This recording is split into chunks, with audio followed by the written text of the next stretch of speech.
السلام علیکم پیارے بچوں، آج ہم سبق فتح مکہ کی مشق کے مختصر سوالات کے جوابات پڑھیں گے۔ تو پیارے بچوں، مختصر سوالات میں سوال نمبر 1 ہے، نبی اکرم صلی اللہ علیہ وآلہ وسلم نے قریش کو کون سی 3 شرطیں پیش کی؟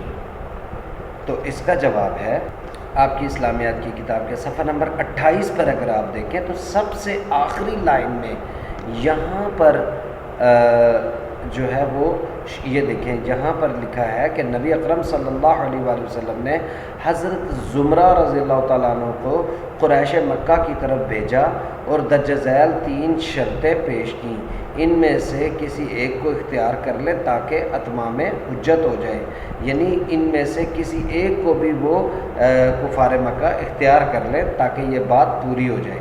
تو پہلی ان میں سے شرط یہ تھی کہ بنو خزاعہ کے مقتولین کا خون بہا دیں، یعنی بنو خزاعہ کے جو مقتولین ہیں جن کو قتل کیا گیا ہے ان کا بدلہ دیں، یعنی یہ آپ صلی اللہ علیہ وآلہ وسلم نے کفار مکہ کی طرف پہلی شرط یہ بھیجی کہ بنو خزاعہ کے مقتولین جن کو قتل کیا گیا ان کے خون کا بدلہ دیں۔ اس طرح دوسری شرط آپ کی اسلامیات کی کتاب کے صفحہ نمبر 29 پر اگر آپ دیکھیں تو پہلی لائن میں ہے، بنو بکر کی حمایت سے دستبردار ہو جائیں، یعنی بنو بکر کے ساتھ جو آپ کا معاہدہ ہے، جو آپ ان کی حمایت کرتے ہیں، آپ ان کی حمایت سے پیچھے ہٹ جائیں، ٹھیک ہے۔ دوسری شرط یہ تھی۔ پھر تیسری شرط یہ تھی کہ معاہدہ حدیبیہ کے ختم کرنے کا اعلان کریں، یعنی جو حدیبیہ کے مقام پر جو صلح حدیبیہ ہوئی تھی اس کو ختم کیا جائے۔ تو یہ 3 شرائط تھیں جو آپ صلی اللہ علیہ وآلہ وسلم نے کفار مکہ کی طرف حضرت زمرہ کے ہاتھ بھیجی۔ اب ہم پڑھتے ہیں سوال نمبر 2 کی طرف۔ مشق کا سوال نمبر 2 ہے، لشکر اسلام نے مرء الزہران پہنچ کر کیا کام کیا؟ تو اس سوال کا جواب ہے آپ کی اسلامیات کی کتاب کے صفحہ نمبر 29 پر اگر آپ دیکھیں تو یہاں پر موجود ہے، یہاں سے آپ دیکھ سکتے ہیں آپ صلی اللہ علیہ وآلہ وسلم نے اپنا سفر جاری رکھا اور آپ کا آخری پڑاؤ مرء الزہران میں تھا، یہاں سے مکہ مکرمہ تھوڑے ہی فاصلے پر تھا۔ رسول اللہ صلی اللہ علیہ وآلہ وسلم کے حکم سے تمام فوج نے الگ الگ جگہ آگ روشن کی، یعنی آپ صلی اللہ علیہ وآلہ وسلم نے مرء الزہران میں جب پہنچے تو آپ نے صحابہ کرام کو حکم دیا کہ الگ الگ جگہ پر آگ روشن کریں۔ تو مرء الزہران پہنچ کر مسلمانوں کے لشکر نے الگ الگ جگہ پر آگ روشن کی۔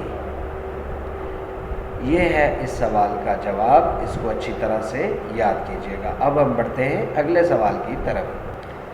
پیارے بچوں، مشق کا اگلا سوال ہے سوال نمبر 3، حضور اکرم صلی اللہ علیہ وآلہ وسلم نے ابو سفیان رضی اللہ تعالیٰ عنہ کی عزت افزائی کس طرح فرمائی؟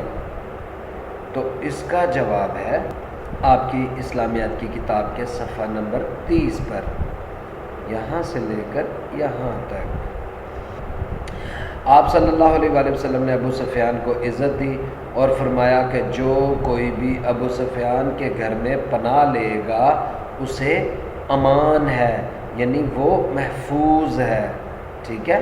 تو یہ عزت دی آپ صلی اللہ علیہ وآلہ وسلم نے ابو سفیان کو کلمہ پڑھنے کے، اسلام میں داخل ہونے کے بعد، کہ آپ صلی اللہ علیہ وآلہ وسلم نے فرمایا کہ جو کوئی ابو سفیان کے گھر میں پناہ لے گا اسے امان ہے۔ تو پیارے بچوں، اب ہم بڑھتے ہیں مشق کے مختصر سوالات میں اگلے سوال کی طرف۔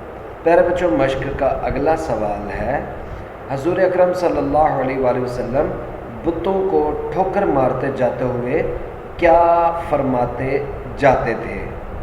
تو اس سوال کا جواب ہے آپ کی اسلامیات کی کتاب کے صفحہ نمبر 30 پر،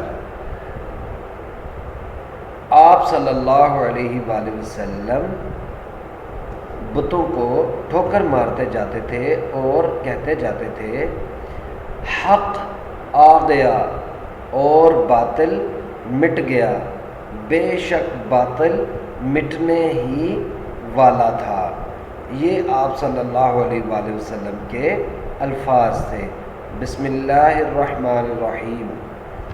جاء الحق وزهق الباطل ان الباطل کان زہوقا۔ زہق یعنی اس باطل نے مٹ گیا، باطل جاء آ گیا، حق حق، زہق مٹ گیا، باطل جھوٹ۔ تو یہ الفاظ تھے آپ صلی اللہ علیہ وآلہ وسلم کے۔ اب ہم پڑھیں گے اگلے سوال کی طرف۔ تو پیارے بچوں، مشق کا آخری مختصر سوال ہے، حضور اکرم صلی اللہ علیہ وآلہ وسلم نے قریش سے خطاب میں کیا ارشاد فرمایا؟ حضور اکرم صلی اللہ علیہ وآلہ وسلم نے جو قریش سے خطاب فرمایا اس میں آپ نے کیا فرمایا؟ تو پیارے بچوں، اس سوال کے بارے میں ہم پڑھیں گے۔